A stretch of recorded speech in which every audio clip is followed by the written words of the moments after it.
Welcome to the Ride of My Life podcast, the Inner Peace Pilgrimage.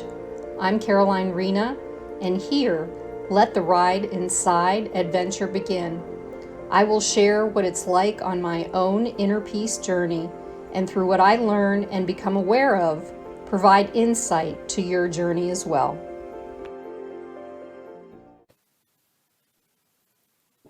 Hey everyone, I'm Caroline Rena from the Ride of My Life podcast, and I haven't done one of these in a little while, so I'm really excited about this. I have Matthew Brownstein with me today. Hey Matthew. Hello, Carol. Hi. So I'm going to just do his bio real quick like I did before. I had back in season 2, I did these interviews, so this is going to be similar but not quite the same. So Matthew is the CEO of Anahat Education Group and the executive director of the Institute of Interpersonal Hypnotherapy.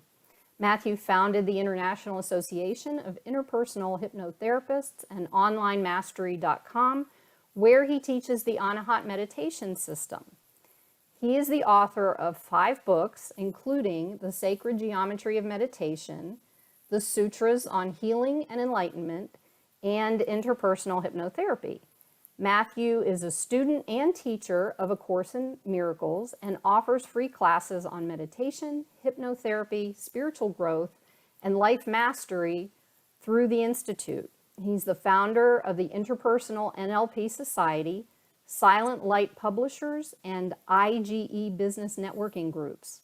When not working on the vision of Anahat Education Group, Matthew enjoys hiking, kayaking, yoga, and meditation from his home in, I have to add the word, in the beautiful Adirondack Mountains of upstate New York. So, hey, that's a great, I love that bio. That's awesome. Thanks, Caroline. Appreciate you having me here. And just a slight correction, it's onlinemonastery.com, just for listeners if they want to check it out, not onlinemastery.com. Did I say mastery? I apologize. You did. You did. Okay. That's cool. Yeah, and Okay. I'll have that. I'll have all that information up anyway. So, by the time they get through this, they'll have the correct information. So, and Matthew suggested that I do this, and I'm going to. So for some reason today I'm nervous, and let's see how that walks through, because this will be a perfect kind of intro into this conversation, because today we're going to be talking about like mind-body connection type of thing, a little bit about, or a lot of bit about what Matthew does, and just see where this goes. And I just wanted to kind of start out with giving an intro based off of where I am on my healing journey with the podcast. And I've been reintroducing trauma and developmental trauma back into it because of the discoveries that I've been getting throughout this this experience, this experiment, whatever you want to call it. And so what's been happening is I'm discovering my journey from the think brain. I used to have monkey mind, whatever. I'm sure you know what that is, down into the heart and the body and the intuition, and allowing divine providence to kind of guide me. And that's not something I've been able to do throughout my life because of my experience with trauma and how it's affected my nervous system, which is calming down because of things like, and this is what Matthew's involved in, hypnotherapy and meditation. And I just wanted to share, I've done hypnotherapy and meditation, and it's been an incredible help for me. It's calmed this monkey mind thing down. It's helped me to understand more who I am. It's connected me with source. It's connected me back to the earth. Like, I feel grounded now. And so I think it's important for people to know exactly, or get some information on what the mind-body connection is, because everybody sees it. I feel like everybody sees it differently a little bit. And I just want them to get an idea of what your perspective is, where you come from, how you help people, those sorts of things. So I'm just going to give you the floor, and you just take over at that point, at this point for that. Sure. Thank you. Yeah, I appreciate you handing it over to me in that way. Yet I'd like to follow along with what you're saying, because as I'm listening, I hear you talking about the heart. That's a model I use is the heart is the root of the mind. Whatever this feels, the heart feels, this, the mind is going to talk about. And the monkey mind really is just a symptom. It's the byproduct of a heart that's not at peace, right? So I Mm-hmm. dedicated my life to figure out how can we truly help someone to heal, to return to a state of wholeness, and to have a measurable sense of what is self-actualization. Are you spiritually fulfilled and connected, like you said, divine providence, right? Are you in touch with that? Or Mm-hmm. is your mind and your emotions, your head and heart, are those healthy and balanced? Is your body healthy and in balance? Are your behaviors healthy and in balance? Your relationships, your career and finances? To me, self-actualization is helping all of that to be whole. And then the priority is you, right? Your spirituality, your mind, your body, your heart. Mm-hmm. And people just like I hear you that you're on your healing journey and you've realized I need to prioritize myself. I need to heal myself. And I've dedicated my life to that for myself so that I can be there for others. Because once you're healed, really all you want to do is help others to heal as well. Like what else you're going to do once Right. you find inner peace and joy and bliss and success, then just give it away.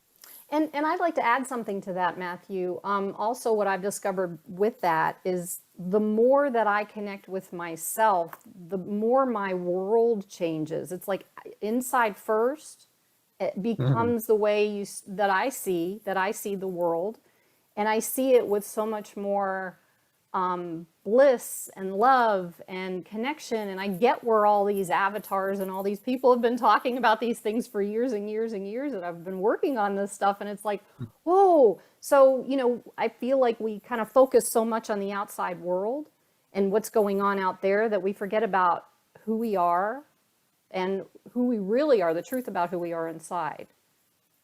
So, Yes, people are so, I'm sorry. no, no, Go. no, I'm turning it over to Okay, you. thanks. Great. Yeah, people are so interested in this law of attraction type of model to try to get the outside world to be the way they want it to be. Mm-hmm. And that's great. Those teachings, I totally buy into that. Yet I love what you said about the inside is what matters, and the inside is going to be what reflects on the outside. So Yes. when your inside is love and peace and joy and Mm-hmm. bliss, and you're in touch with spirit, you're in that space of oneness. Not only do you see a different world, you automatically attract better things to you, right? If you're always angry and miserable, you attract people who are at that like vibration. But once you're in a state of bliss, like you said, like the avatars, the great saints and sages, these people who are living in that state all the time, or those who walked before us, who are no longer with us, who have been there, you just watch what happens around them. Their lives become beautiful and Mm-hmm. powerful, like influential for healing others, but they really don't have to do much of anything because when you're in that state of wholeness, you just tend to attract the right people and situations, but you don't even need it because you're fulfilled from within. That's what I hear that you're figuring out. Yes, and I really want to add to that because that's so powerful. What happens with what's been happening with me is that, I went through,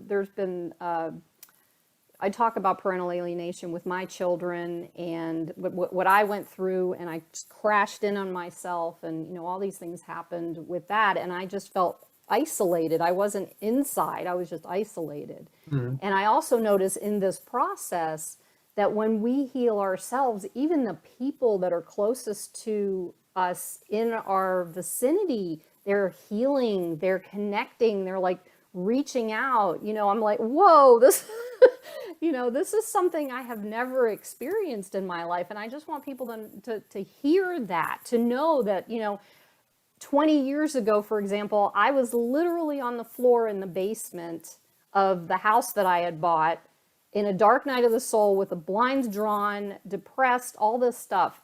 How do you get out of that? Well, Mhm. go ahead, your turn. Yeah, no, I can relate. I tell a story about a very challenging time in my life where I found myself in a foreign country in a basement hotel room. I don't know why they put me in the basement. I paid You good money needed for to this be room, there. but I find myself, yeah, in this dark room alone, so you feel like isolated in this country. I'm like, why am I even here? And then I'm like, well, what do I have? Well, sure, outside of me, yeah, there's family and friends and there's a career, but in that room alone, it felt like I had nothing. And Mm-hmm. well, what do I have right now? Like, I'm in this dark room. What if I didn't even have a body? Like, what resource do I have? And Mm-hmm. it comes down to I'm conscious. It's like, Mm-hmm. wait, I'm here. No matter what's happening, I'm conscious. Let's go with first principles. Well, here I am. Well, what do I know about me after all these years of meditation and personal growth? Well, I know my consciousness is peace. Okay, let me embrace peace right now. I'm alone, but I'll be at peace. Well, I got that because that's what I am. And then, well, love. Love is valuable. Well, I am love, so let me just feel love right now. It's like I'm not lacking anything in this dark room, totally alone. Then, well, bliss. Well, bliss is an attribute of my soul, of my spirit, and I can tap into that in meditation. So, bliss. So, whatever blockages are there to that presence, that's the issue. It's not what's Mm-hmm. happening outside. It's that if in my heart I'm sad while I'm in that room, that's my problem. And it's not because I don't have a person, place, or thing helping me to not be sad. I have a block, as you know, I'm a Course in Miracles teacher. So the course begins by saying, this is a course on love. Mm-hmm. And it's a required course, meaning eventually you're going to need to return to love. Uh, but we can't teach you what love is. We can only help you to remove the blocks to the awareness of love's presence. Mm-hmm. So the real work is clearing the blocks to the light, love, peace, joy, and bliss. And then, as you were saying, of course, a miracle's way of saying it is it only takes one person to heal a relationship. So when you're sitting in that dark room alone, or whatever you do, on your own, like every day, right? We could all go into meditation, sit by ourselves, go for a walk, and realize, oh, my heart's not at peace. I'm sad. Mm-hmm. I'm Mm-hmm. miserable. I'm anxious. Whatever is not okay, that can be cleared. And what I teach is that's a limited amount of stuff. The love, the joy, the bliss, the peace that attracts only goodness to you is there. You just have to clear the block. And it's really knowing how to clear the blocks. And most people don't teach us when you Mm-hmm. go through high school and college. Like, when do you learn how to liberate your heart from pain? And that's what my life became dedicated to. And I was like, I will go into the field of psychotherapy if they teach that. I was in college and like, I don't hear people teaching that, right? I looked into, should I go into medicine? No, they're not teaching that. But the problem is, you're catching on to, I hear for sure, you've caught on to, is it's very much the heart. It's not, it's our mind when it comes down to it. Yet the heart is like the emotional mind. It's the subconscious mind. It's the mass of the iceberg. Your conscious mind is like a tip of the iceberg. But realizing that you talk about developmental trauma, anybody really, regardless of what fancy words we use, has had challenges in their childhood, right? You've been Mm-hmm. hurt, you become sad, you got scared, you became angry, you feel guilty, you feel shame. Okay, so now that's the issue. We carry that inside of us. And again, nobody really teaches us what to do with that pain. And that's what motivates all of our negative behaviors. It's the cause of all psychosomatic illness, right? By Mm-hmm. definition, if the mind causes illness, then it's in that psychosomatic model, it's what's being held in the subconscious mind, which is the problem. But talk therapy just doesn't really Mm-hmm. transform that the way that it could. Not saying that certain therapists aren't super effective, but sitting there talking for an hour about your problem or commiserating with others who have the same problem doesn't necessarily make the rapid change that people are looking for. Mm-hmm. Mm-hmm. Our institute is dedicated to a rapid resolution Mm-hmm. protocol that makes the hypnotherapist obsolete in the life of the client. Because if you know how to heal someone, then it's a duplicable, measurable process. Like, if I know how to heal your heart, I can apply, first of all, good rapport and good connection in a very heart-centered, safe space.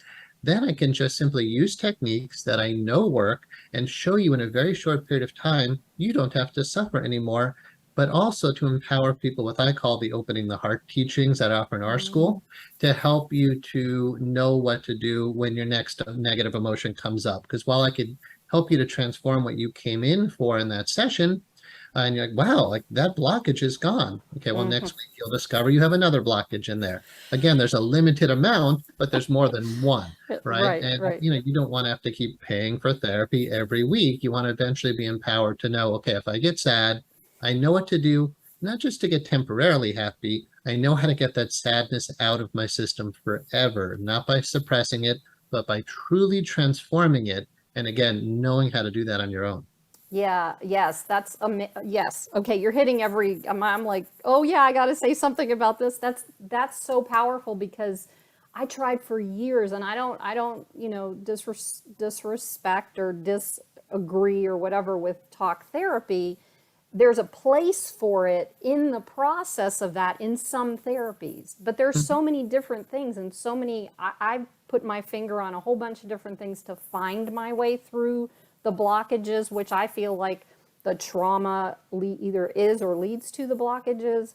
But if we don't know, like having been traumatized, having been in that space where my body takes over, it's like I'm watching it at the near about 4 months ago. I remember I was in a situation where something happened and my mind knows I'm observing the whole situation. And my body's like, oh my God, I can't, my stress response takes over and I couldn't stop it. And I'm like, what's happening here? This is not real. It's not, and being Right. able to walk through that. So, to get to that conscious space and with the processes that you use, what can you say to whoever is watching this who has been deeply traumatized to start stepping their way out of it? Because I know personally that, I've tried all different ways. I've tried the hard way where I do temper tantrums and, Gestalt therapy and, that type of thing. And I've also done this type of work too, which is so loving and compassionate and, best word I can find right now is heartfelt. It's just so touching to your inner, it was touching to my inner child. My little girl was like, oh, that's what I need, because my trauma was not being nurtured. So it wasn't like, in your face kind of stuff. It was a little bit, but she never had that nurturing. So for people out there who have been through different types of trauma, can you talk a little bit about how that's connected with the body, from my perspective, with the mind and body, how, from your perspective? I want to hear some of that piece of it so people can get that. Absolutely. So what's happening, the way I hear you describing it, is an inner child who lives in your heart who is not okay, Yeah. right? And that's a gentle way of saying it, right? She's traumatized. So what happens during that time of trauma? The heart essentially closes down to a degree, not 100%. And I don't mean your physical heart, obviously, but we might talk about the heart chakra or just that emotional heart. If it totally closed, right, you would die, but it gets significantly blocked. So what does that mean to say I have a blocked heart, or those blockages I talk about? It's that little girl or little boy, whatever, who's living inside of a person who is suppressed, or we could use the word repressed, depending on the type of shutting down that's occurring. Can When you you, have I don't mean to interrupt, can you explain what repressed is? Suppressed is, most people probably know that. What does repressed mean? Or repressed, the way I would define it, others may define it differently, is when the trauma was so significant, the coping mechanism was to block it away completely from conscious awareness. So it's where you don't remember what actually happened. Yes. The thing about that type of suppression, it's just a really intense type of suppression, is that you will still feel the emotions because you can never truly suppress. So it's like holding a rubber beach ball underwater. What I want to really comment on is, yeah, when you talk about it's like your body's doing this, but you're like up here watching, that type of dissociation is a split that occurs in the whole of our being, or really the split in your mind, where you now have a subconscious, meaning below conscious awareness, wounded little girl living in your heart, right? So we all know we have, if you're not healed, you've got that inside. And the question is, what do you do with that? Well, one major thing to be aware of are like 3 layers now. You got the layer of the child, the heart. You've got your conscious mind that you described as like the one saying, what's going on? Why am I freaking out? Why can't I control this? But in between that you, who's the conscious observer, and the you who is wounded in your heart is a protective wall. It's a shutting down, closing down mechanism. It makes you anxious because you're afraid of what could come up and you've been pushing it down. It makes you depressed because you're blocking your life force energy by holding her down. If you are 100 units of life force energy, right, 100% of you, let's say the inner child is 40% of you, percentages could be different in different people, but let's say 40% of you is caught up in that. To keep her buried in there takes another equal amount of force, another 40% to keep her down. Now you've got 20% of you left, and that's generous, to be able to continue functioning as an adult. Yeah. The 20% is saying, why am I such a mess? It's really important in the way you describe it to acknowledge the suppression mechanism and this checking out mechanism. When there's really severe types of trauma, it becomes a default mode. You don't want to have to close down, but the moment something triggers you, it's automatically just close the heart and dissociate the consciousness. In Chinese medicine, so my background is in traditional Chinese medicine, they say the Shen, which is one aspect of the spirit, lives in the heart, and the heart is very sensitive. So at times of trauma, two things happen. One, the heart closes to a degree, and two, the consciousness dissociates, tries to leave, checks out. The path is about reintegration. How do you do that? Well, as you were talking, you're asking that, like, well, how do you do that? We offer, which will be soon, we're at 500 hours of training now in our school. We'll be 750 probably by the time you publish this interview. So I can say we're at 750 hours of training. It takes that much time to learn how to professionally facilitate this process in our model. But one answer, just to be radically honest, is people go through our training and they're healed in the process. However, not everybody will do that. So really the best answer I can give is go get some interpersonal hypnotherapy. That's our unique brand of this. I'm not plugging my own private sessions. I don't really see clients much anymore. But our graduates are exceptionally well trained and can facilitate the process much quicker. In my free classes I give in our YouTube videos, for instance, our conscious community classes or our Illuminated Mind podcast, I teach the Opening the Heart teachings, which is meant to empower people to know what to do with what's in there. Simply stated, stop suppressing it, stop pushing it down. Every time you suppress it, it's like pushing that child back into the closet. So when the little girl, let's say you're a parent and your child comes to you at night and says like, Mommy, there's monsters in my bedroom. And you say, shut up and get back in your room.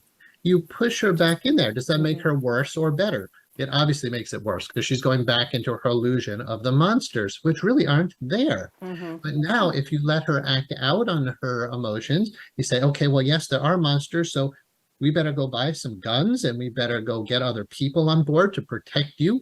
You can't let her distorted view of reality run your life. So simply stated, don't suppress her and don't let her act out. Don't let her turn to Twinkies and brownies and drugs, and alcohol, whatever she does to try to feel better. Because every time you let that part of you run your life, you are reinforcing the same pattern that's always been there. So if you're not going to suppress it and you're not going to act out on it, what do you do? And that requires like a few hours at least of teaching that process. However, I want to give your listeners something valuable. So the simple way to say it is do nothing. Just relax your body, keep breathing, and feel your feelings. If you need some techniques about what is do nothing, relax your body, because when you got traumatized, you did body armoring. You tensed and locked up your body, and that tried to block the flow of the pain you were feeling. So you have to practice relaxing into what you're feeling. When you tried to stop the pain when you were younger, you also tried to stop breathing, right? So hold your breath and lock up your body. And we don't have to feel this. We'll get through this. So when you're feeling your next emotional wave, relax and breathe. Let the energy keep moving. Breathe a little deeper, breathe a little more full, and then just feel. It's a crazy idea that feelings are meant to be felt, right? Why do we call them feelings? Because we are meant to feel them, not to try not to feel them. So if you suppress it, you're trying not to feel it. If you turn to a medication or some substance like alcohol to not feel it, or cigarettes, you've acted out on it, and neither suppression or expression will actually clear the blockage. The best self-help technique I can give of what to do is essentially learn to do nothing. So for example, somebody cuts you off in your traffic and you're really mad. Well, you could just suppress the emotion and pretend you're not, right? Just turn on some nice mantras and just pretend you're all, just start chanting mantras and say, I'm just so spiritual, I don't feel. No, you're upset, right? Right. You're angry, so admit that you're angry. But then, okay, well, I'm going to act out on it then. I'm going to let it out. So I'm going to go drive after this guy and I'm going to lick him off. All right. I'm going to tell him how I feel. Great. You've just, not only have you taken your toxic emotion and hurt someone else even more, who's obviously maybe not doing all right for themselves. Mm-hmm. So you're just creating more negativity and reinforcing your pattern. So what do? You do nothing. If you need to, if you're serious about your personal growth, pull the car over, because clearing your blockage in your heart is more important than arriving at your next appointment on time, because this is a chance to get liberated. Wow, I'm upset. Hooray. Like, I'm upset. Awesome. There's fear coming up in me. There's anger coming up. Good, it's coming up, which means it can come out. So pull the car over, sit there and breathe. Relax and breathe and feel your feeling. What happens is that emotion is just like any other wound that we have. If you leave it alone, it will heal itself, right? When you get a cut in your hand, the worst thing to do is to take a toothpick and try to manipulate the cells to make it get back together. Just clean the wound and leave it alone. But in this case, the wound in the heart, it knows how to heal itself. So the facilitation work we do in interpersonal hypnotherapy helps to get in touch with what's in the subconscious, right? What's in that emotional mind. We do find an inner child in there as the primary character, but the truth is he or she is not alone in there. And that's not to sound like, something too spooky, but to say that there is an inner parent in there usually. So we have what we call a parent-child conflict. And this is where professional facilitation is really important, because while you're feeling all that child's pain, and maybe she's feeling better because you've given her space, you said it's okay to cry, but meanwhile, in the subconscious memories is the abuser, right? The victimizer. And the little girl is just not feeling safe. And it's not just to help the inner child, the emotional self, it's to deal with what we call the inner parent, which is also called the inner critic. And if you don't transform that voice, and that's really what interpersonal hypnotherapy is all about, is to acknowledge, yes, you have negative past experiences or now memories, but in those memories, you have key characters, usually child and mom and dad. But really, you could just say a victim and villain type relationship. If you only deal with the one who feels victimized in the psyche, but you don't deal with the villain part of the psyche, then you're not actually acknowledging this is your mind, right? So when we go to your inner child, we have to acknowledge that's a part of your mind, but the inner parent is also part of your mind. So this is where we get into transactional analysis and Gestalt work to help to bring balance to these parts. So again, you can do a lot of this on your own, yet to speed up the process significantly, we recommend a 2-session interpersonal hypnotherapy protocol to make major progress. And we use a technique called parts therapy, where we can just simply, I actually have one scheduled for today with a client, where we're going to talk to his inner child, his inner parent, and his inner adult. And I say, just do that 1 session with me.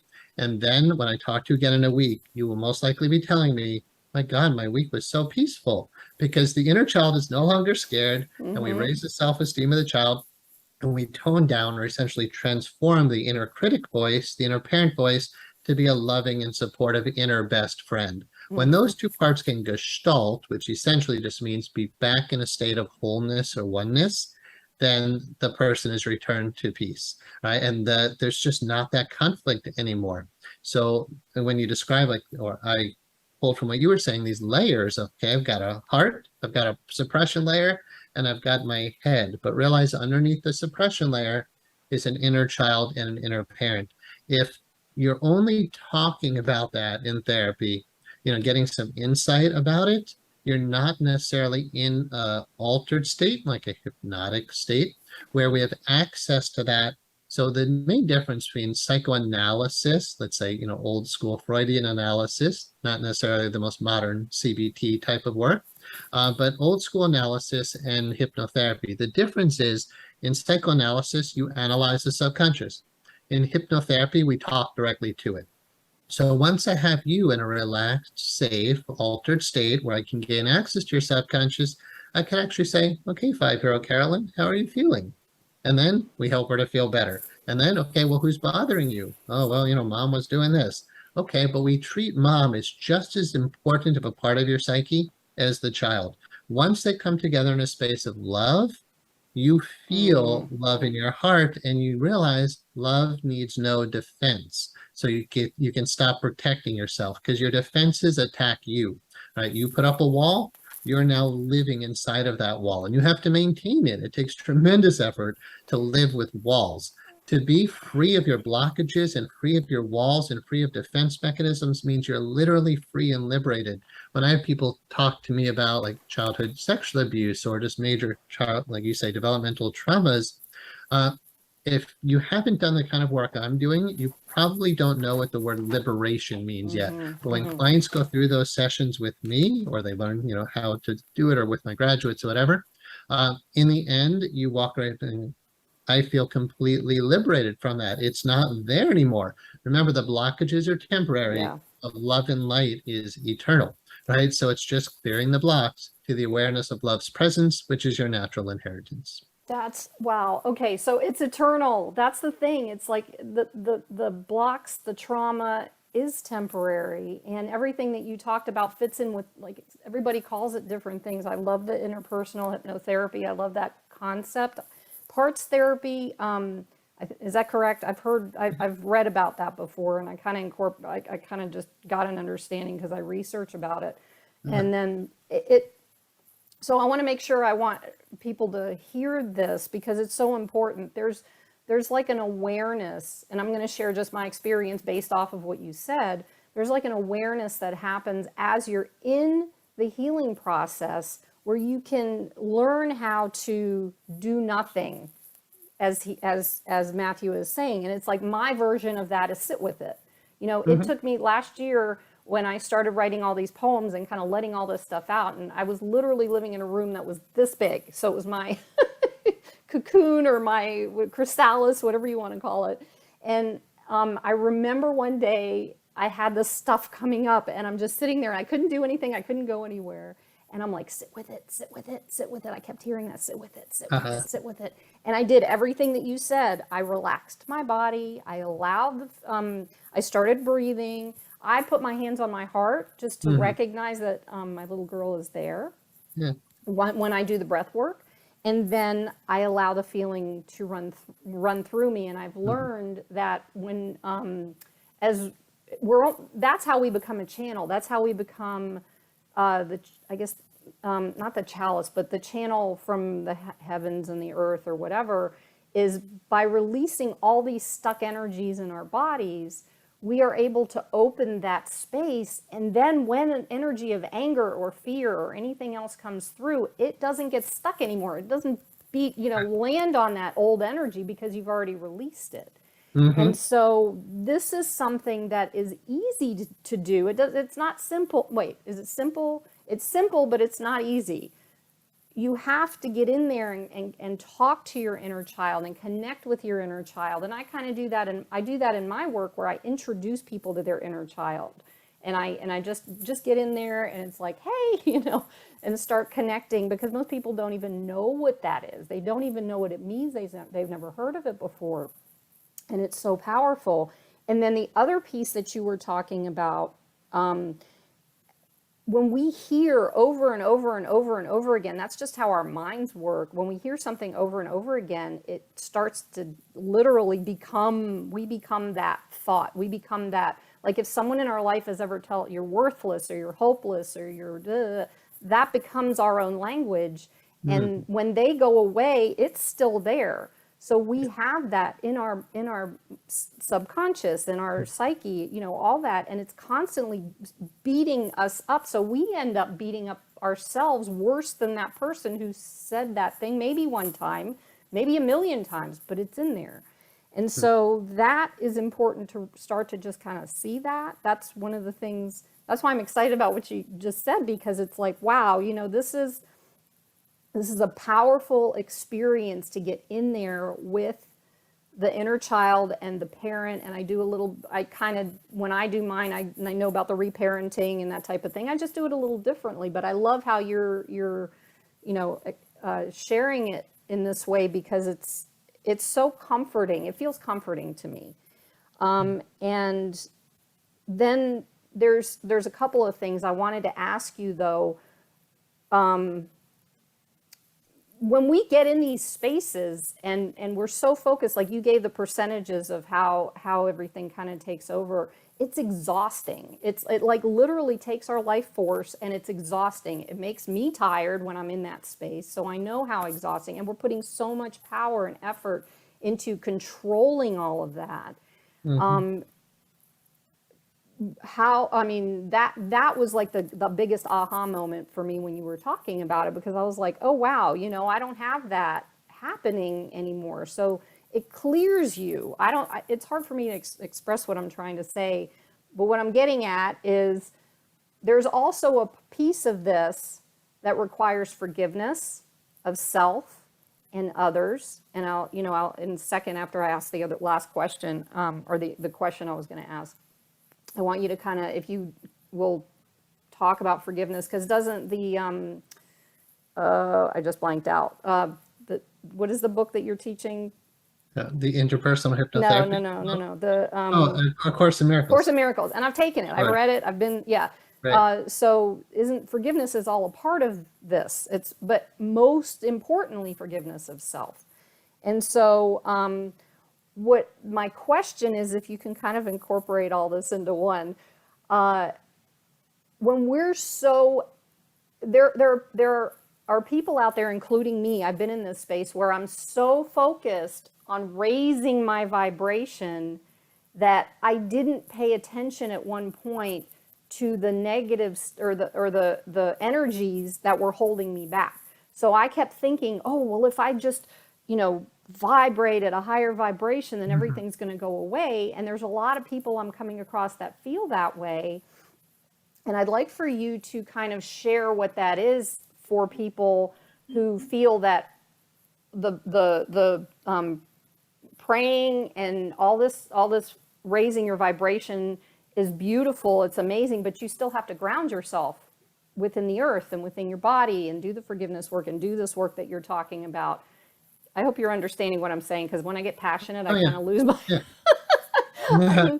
yeah. So I'm so with you. that's, if you could share that, because sometimes this is not enough. You still have to ground in here and get through Yeah. this stuff too. Okay. Absolutely. Thank you. Yeah, I hear you. Right, yeah, right on. So, yeah, I'm glad you're excited about the topic. A Course in Miracles, again, we already talked about removing the blocks to the awareness of love's presence, not raise your vibration higher, remove the blocks to the awareness of love's presence. Debbie Ford wrote a great book called The Dark Side of the Light Chasers. And all these spiritual people, and I'm one of them, spiritually minded, who are wanting more light, more love, more peace, more joy, more bliss, more divine inspiration. Great. Well, the truth is that's right here now. So why are you not seeing that? The great poet Kabir, he said, I laugh when I hear that the fish in the sea is thirsty. But it's not actually laughable. On one level, it's Yeah. tragic, and it's worthy of our Yeah. compassion to say people are miserable and suffering. But when you're Mm, seeing through, I use this term, the eyes of enlightened love, you see that the miserable person is surrounded by light. The great Saint mm, Paramahansa Yogananda, he said, God's grace is shining down upon you all the time. It's up to you if you put up the umbrella of your ego. Right? So the love and light is mhm, there, and that's not the problem. Your higher self isn't the problem. Your soul isn't the problem. Whatever words you want to use for these beautiful aspects of your being. And your body isn't the problem. The problem, again, is your heart, the blockages that are there in that part of your mind. So it's not just your physical heart, of course, it's the subconscious mind. You have to just like say, mhm, where's the problem? In A Course in Miracles, there's one problem and one solution. mhm, The problem is the feeling of separation, and the solution is oneness. What is the means for that atonement to get back to oneness? Forgiveness. You were talking about the belief systems that are in the subconscious, and they're super important to look at. If you believe, let's say, is one example of the many negative beliefs people hold, that you're unlovable. mm. Okay, so that's buried below the surface. Now you're trying to meditate on something higher. I'm trying to find my angels. Why won't they come to me? Well, because you believe you're unlovable, right? That's If right. you don't look at that part of the psyche, you're wondering, well, why aren't I manifesting my soulmate? Well, because you believe you're unlovable, because you Mhm, believe you're unworthy, because you believe. It's not who you are. These are personal lies. These are false beliefs. And a lot of people like yourself who are getting into this are catching on. My dear mentor, Mr. Gil Boyne, who's a pioneer in our work of hypnotherapy, he called hypnotherapy a therapy for the people. Right? It's Mm, people like you who are able and want to be more able, right? Who need techniques where you don't have to go through to get your PhD. You don't have to become a medical doctor or a psychiatrist. You don't need mhm, prescriptions and medications. Like, you're learning about reparenting. But a lot of people do this without formal training. So it's mhm, like they're piecing things together. Our institute is extremely well formulated to offer measurable results in the types of things you're talking about. To say there's a system that, many systems, we have a system that clearly can go into the heart, into the subconscious. And what you find in there are a set of negative memories, a set of negative belief systems, things mhm, like unworthy, I'm bad, I'm stupid, I'm unlovable, I'm not good enough, all of that stuff. You have to address that. All of those, so memories, beliefs, emotions, right? mhm, All the hurt, sadness, anger, fear, and guilt primarily. And that's what leads to our psychosomatic illness and our negative behaviors or whatever problem you're perceiving in your life. Once you realize it's just memories, beliefs, and emotions, then stop seeking the light and actually seek those blocks. So go find the child, right? If you have a child and the child's in the bedroom saying, I'm scared, and you're like, well, I don't care about you. I'm going to go out by the pool and enjoy the sunlight. Well, great. Mom's feeling good out by the pool, but the inner child, is still miserable in the heart. If you want to help someone, you have to create a safe space for them, welcome them in so they can talk to you, say, what's going on? Right? Like, mhm, we just simply ask this part of you, what's your story? What are you all about? These are uncovering techniques, like you mentioned, breath work, or we'll use that, or we'll use hypnotic regression. We'll bring this part to consciousness, and then we'll just say, what's going on? Well, I'm in this memory. The subconscious does not know fact from fiction. These memories that keep mhm, replaying, as you mentioned, repetition, every day the child is going through that abuse over and over again. Once we catch on to the tragedy of that, mhm, then we just need to go and help, right? When there's people out there starving, it doesn't mean like you just go and have like big feasts thinking you're going to resolve the problems on the planet. It's like if there's a problem, you just must look at it mhm, directly. As long as you're empowered with the techniques to go there, it's worth it. A Course in Miracles says all we have to do as facilitators is increase motivation, mhm, just to let the people who are suffering know there is a light at the end of the tunnel. mhm, There is a path that leads to peace and joy and health and happiness, and it's worth the price of admission. And I don't mhm, mean financially with that, although if you have motivation, you'll find the money to get good hypnotherapy or whatever, find a good facilitator. It's worth the price of admission of going into your quote past. There is no past. And I'll hear people like people like maybe your audience, perhaps, I don't know, but people will say to me, well, I don't have to look at that. That's the past. That's done. It's over. It's not over for your inner child, right? It's not over for your active living subconscious mind. So mhm, it's worth the price of admission to create the motivation to say, go into your heart, find the pain that's there. And with modalities you can trust that will heal it, take like, most of our sessions are 2 hours, not like 45 minutes or an hour or 7 minutes, as a lot of physicians might give you, mhm. like 2 hours. And let's Wow. be sure we have rapport. Let's be sure you feel safe. And from there, we'll start opening your heart. We'll look at Mhm, where the issues are, and we will use powerful, proven transformational modalities to heal what's in there. And A mhm, Course in Miracles says once you're healed, you don't have to repeat the process. When you're healed, you're healed. So I encourage your listeners to think about what would it be like if I were a healed healer? Not just healed, because when you have it, you're going to want to give it away. Again, that's why we yes, created a career in hypnotherapy, yes, interpersonal hypnotherapy, to create more healed healers, right? yes. So physician, heal thyself. Mhm, So yeah, we're all concerned about finding inner peace. So yeah, find it and then find ways to give it away, and mhm. ways that are measurable and duplicable, that really are tried and true and proven, not just we're trying to figure it out. We have figured it out. Now we just have to apply the techniques. And thank you for that, because there's so many people out there who need this, and a lot of them don't even know that they need it. So the more we Mhm. talk about this, the more we can get that energy out there, where we're not talking about that, you know, the stuff we don't need to focus on. We can focus on healing and connecting, and those types of things, because our planet is based on love. It's meant to be about love. And when we focus on love, we get more love. When we focus on we get more of that. So we don't want to do that. And Uh, you said something that was very powerful, and I'm going to say it a couple of times, and I may even say it at the end. I haven't decided yet because I want you to talk. I wanted to ask you a general question. You said this healing work is worth the price of admission. I want you to hear this because this thought popped into my head when he said this. Seek the darkness, you will find the light. If you go into your heart and you're afraid of that monster under the bed, if you go in there and you turn the light on, the truth of who you are comes out. And by using processes like what Matthew is talking about with the interpersonal hypnotherapy and getting in there, you're bringing the light to expose that there is nothing there. The truth of who you are has nothing to do with the lies that you were told when you were a child, or the lies that you tell yourself now, as an adult. It's not the same thing. So getting in there and making it, it's worth the price of admission. I was like, oh, here's the angels singing. Oh, kind of get into that. But yeah, so please, just take this in, sit with it, do nothing. You'll find that light by awareness, by not doing anything. I do also want to ask, before I get into the rest of the stuff, do you want to talk about your books, or do you have anything else you wanted to add to this, just to kind of put it together in a sweet little, nutshell here? Sure.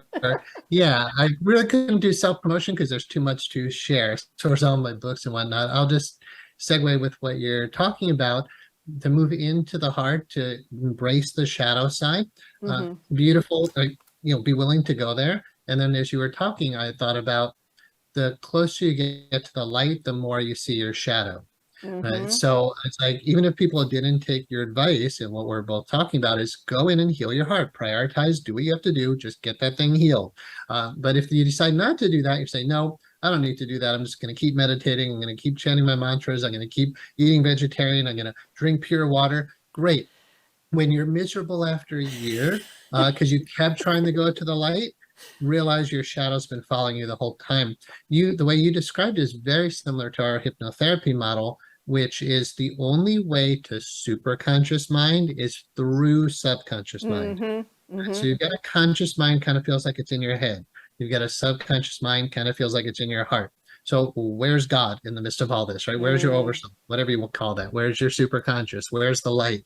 By going through the heart, through the subconscious, you discover, and like I said before, the light is everywhere. An advanced meditator who has no blockages closes his or her eyes and feels the presence of the divine intimately right here now. The Quran, the Islamic Bible, it says, God is closer than your jugular vein. And I think Rumi was the poet. He said, speaking for the higher mind, he said, we are intimate beyond belief. So if you are a seeker, if you're looking for light, if you're looking for love, meaning like real capital L love, like the love of the divine, that peace that we're all looking for, just the fact that you are looking for it implies you have a block to the awareness of love's presence. It's like wearing dark glasses and running around all over looking for the light. You have to take off the glasses, right? And the blockages in the heart are like the filters of tinting we have on the glasses, many layers. They are perceptual filters that we talk about on neurolinguistic programming. So a lot of the work we do in NLP is about shifting a negative perception to a positive perception, right? And that's like saying, okay, I got a negative blockage, I'll turn it into a positive blockage. The deep teachings tell us you can just get rid of your blockages. You can take off those glasses. You can liberate and heal your inner child. It's not a mystery about how to do that. So if you're seeking, it's important to realize you're trying to get through a jungle. But you don't have to find the path through the jungle yourself. Others, as you said, the avatars, the great ones, have walked the path before us. They left footprints, right? Like I've just taken the best of everything that I've studied and created. One of our things is interpersonal hypnotherapy. One of our lead instructors, she said, Matthew, you just skimmed off the top of the best of everything and turned it into something that's incredibly unique. So for me, it's like, this is not a mystery about how to heal. I spent all my time, my years in religion, philosophy, ashrams, monasteries, Chinese medical colleges, Reiki, homeopathy. I mean, I could keep going on that list. Zen meditation, yogic meditation, Tai Chi, Qigong. It's like I was like, release, release. Look, here it is. Where is it? Where is it? Where is yeah, it? I mean, Like I that? Yeah. studied all these things and Yeah. trying to say, well, what's the problem? Okay, well, the problem is the mind, and it's very much the subconscious mind. Okay, that's the issue. Okay, how do we heal that? Well, traditional psychotherapy wasn't impressing me at the time when I was in Mm-hmm. college. Medicine wasn't impressing me as a way to do that. Chinese medicine actually wasn't impressing me as a way to do that Mm, because needles can't actually heal the subconscious mind in the way I'm mm, talking about. mm-hmm. Herbs can't heal the subconscious. Reiki, it doesn't quite get there because you're talking about a little girl who Mm-hmm. needs someone to talk to her. And Mm-hmm. you can't put a needle in her. You can't just put a crystal on her head. Oh. You can't just drink, crystallized water that you infused with, the toning and meditations. I know all this stuff, and I Mm-hmm. respect. In my book, The Sutras on Healing and Enlightenment, and talk about healing and then true healing. So I Mm, respect massage therapy, acupuncture, Reiki. It's in the category of healing in my mind. It's really worthy of our attention. Yet, what is true healing? A Course in Miracles says all healing is mental healing. Only the mind can be sick.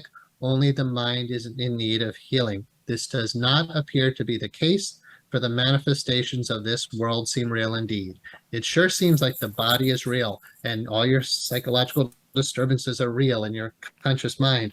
But once you realize it's all psychosomatic illness, all negative behaviors, it's mm-hmm. all coming from the subconscious inner child, just find the most effective ways to heal that quickly. Without hypnosis or breath work, as you mentioned, if you don't bring that to consciousness, you cannot transform it. That's right. It needs to be brought to awareness. Once it is, whether Mm-hmm. it's on your own or through professional facilitation, it can absolutely be cleared. And again, it's a limited amount of stuff.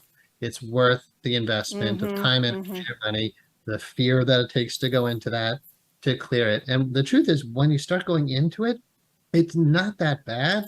It can't really hurt you. Mm-mm. And it almost feels good to be like, well, I'm finally crying about this. Good, please. And then once you Yay. cry through all your tears and we Uh, take you through the facilitation process, you'll never have to cry those tears again. And it's that's a right. That's right. Because now when I cry, I'm either crying joyful tears or it just tears up. I don't like bawl. I'm not like, ah, my whole life is falling apart. It's just Mm, this like, okay, I'm sad. And then it goes away. It's the craziest thing for me. It's like, whoa. So everything he's saying is I'm living proof of this. That's the whole point behind this podcast, to show people that it is workable, it is doable. I did want to add something to that before we close out. I want to say that sometimes, and this is what my experience was, for some people, it can be helpful to do the body work so you can embody yourself, so you can begin to connect with your body. Because the minute you start to do that work and you're like, oh my God, touch, especially touch, when someone touches, that's healing in itself. So when you start to embody, then your mind starts kicking in and you're like, wow, that felt good. So what's next? And then, or when you do energy work, or when you do, whatever type of body work that you do, that's almost like a doorway into the subconscious, because the subconscious is like, oh, this feels good. Where I want more. And then if mm, you can continue doing body work until you get to a point where you start doing this type of the interpersonal hypnotherapy, or meditation, or whatever else you do, where it starts to incorporate both together, and the body starts to release. What's the name of that book, Dr. Bessel van der Kolk? The body. The body keeps the score. So your body is holding all the physiological energy of the emotions. But when you start to use the body as a doorway into the subconscious, that is definitely helpful for some people. Some people can go directly into, hypnotherapy or other types of work like that. But some people can't, and if you've been highly traumatized, sometimes you just got to get used to re-embodying yourself, being Sure. back in your Yeah. body. So does that fit with what you're talking Yeah. about? Okay, Sure. cool. Like I was saying, I honor all of these other Yeah, modalities. yeah, And I will yeah, just say all paths lead back to the mind. yeah. Like, so for Okay, instance, think about chiropractic. The yeah. chiropractor says, okay, your patient comes in and says, I have an issue. Chiropractor says, okay, I'll crack your back and we'll get your spine aligned. And you feel better. But then the spine goes out of alignment again. So Mm-hmm, the chiropractor says, I need to hire massage therapists mm-hmm. because it's all the tension in the muscles causing the spine to be out of alignment. Yes. Right. So now the massage therapist is massaging that, and the adjustment lasts longer. Mm-hmm. But then when the massage therapist is working, they say, this isn't actually a physical block, this is an energetic block. So the massage therapists start learning about traditional Chinese medicine, acupuncture, Reiki, all these different ways of healing the energy body. Well, what is this energy body that's out of balance? Well, then you realize as massage therapists are pushing on these muscles, emotions are pouring out of there. Isn't that interesting? Why are your knotted up muscles that are causing the spinal misalignments? Why are those muscles tight? It's not Mm-hmm, just energy that got blocked. What does that mean? Why would energy get blocked? Your emotions are blocked. You mm-hmm, have fear tensing those muscles, causing spinal misalignments, making your nervous system not function well. mm-hmm, Okay, so well, now the issue is just fear. That's an emotion, right? Emotion, energy in motion. mm-hmm, When mm-hmm. you suppress, you stop the motion of the energy. So I'm a Chinese medical practitioner. Like, well, yeah, I can use needles to get the energy to flow, but why is the energy blocked in the first place? Well, number one, nobody taught your patient to stop suppressing. They're still suppressing emotion. And of course, the muscles are still knotted up. So there's a place for the body centered therapies. Of course, like if Mm-hmm. you have a spinal misalignment, go see a chiropractor. But if it's misaligned because of your mind, Mm-hmm. again, all Mm-hmm. roads lead back to the mind. But it's not Yes. just talk therapy, it's not just analysis, it's getting down to the root cause. And then forgiveness. If it's not rooted in forgiveness, it's not true healing. It's maybe healing because we want to respect these traditions, but if forgiveness didn't occur, it's not true healing because the Mm-hmm. fear has to be shifted to love. What is the mechanism of that shift? That's the miracle in A Course in Miracles. What is the means of the miracle? Forgiveness. If Mm-hmm. true forgiveness doesn't happen, true healing didn't happen. And where does forgiveness occur? In the mind. All roads lead back to the mind. So a lot of these people, yeah, you'll benefit from going and getting a massage. Mm-hmm. But it would be great if the massage therapist can say, by the way, I sense that you're just really sad. And here's a way to deal with that. I sense that your muscles are so tight because you're terrified. Here's the way to deal with that. And Mm-hmm. great, the massage helped you to make some progress. And of course, massage, acupuncture, it's all wonderful. Mm-hmm. Yeah, everybody, I believe, needs to be empowered to heal the mind because that's what needs to be healed.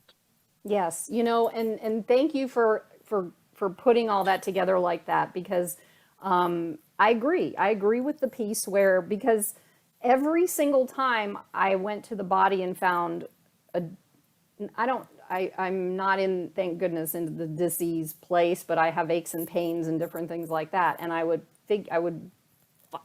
because I was a massage therapist, I'm like trying to figure out what's happening, go and do this, figure this out, whatever. And it always, even when I went to doctors at the time, it always came back to, oh, there's nothing wrong with you. So taking that and putting it together like that is huge because it always ended up being emotional for me. Always, every single time it ended up being emotional for me, and I continued to go back to the emotion, go back to the emotion, go back to the emotion, and that's what I am 1,000% sure has healed or is healing me, and am 1,000% sure that that's what can work for anybody, but it's not the same for everybody. That's the difference. So everybody has kind of a different way because of your own experiences of how it works when you do the healing work. Yeah. Mhm. right? Okay. Yeah. Well, I mean, everybody's different, Yes. but the principles of healing are the same. So Yes. again, Yes. it's not a Thank you. mystery to figure out how to heal anymore. As humans and with channeled materials and whatnot, we have Mm-hmm. figured out how to heal the human condition. We just need to apply that. So you say it's about emotion. Where does emotion come from? Again, Yes. mind, right? Yes. It's those negative beliefs that cause the negative emotions. So if we're only dealing with the emotional body, the astral body, whatever you call it, the pain body, if you're only dealing with the emotional level, you're making progress. But Mm-hmm. again, just find what's underneath those emotions and you will see faulty thoughts, right? Yes. I'm not lovable. I'm not good Yes. enough. I'm not safe. I'm bad. That's where forgiveness needs to be applied at the very core of the faulty thinking. Mm-hmm. Shift from illusion to truth, from the Yes. personal lie to the truth of who you are. That's Thank what sets us you. free, just Thank returning to you. the truth. Yeah. But yeah, I can never remind people enough. Just focus on the mind. Focus on the mind and find the truth. That's been this journey. Yes. Thank you so Mm. much, Matthew. I'm so happy that you agreed to connect with me here and share your beauty and your wisdom and your path and all this with the people watching. And if there's anything, do you want to share? I'm going to do it anyway, but do you want to share how to connect with you, how to reach out to you here, or you want me to just add it? I can do either. You can just leave your Um, website, whatever I you could want to just do. say, yeah, sure. I could say briefly, we are the Institute of Interpersonal Hypnotherapy, Mm-hmm. instituteofhypnotherapy.com, or for the deeper meditative teachings that I offer, called the Anahat Meditation System, you can just go to onlinemonastery.com. Perfect. All right. Mhm. Thank you so much again. And everyone, thank you for being here in this moment. I'm grateful, grateful, grateful for this opportunity. And hope you have a wonderful day wherever you are or night. Okay. Thank you, Carolyn. Thank you.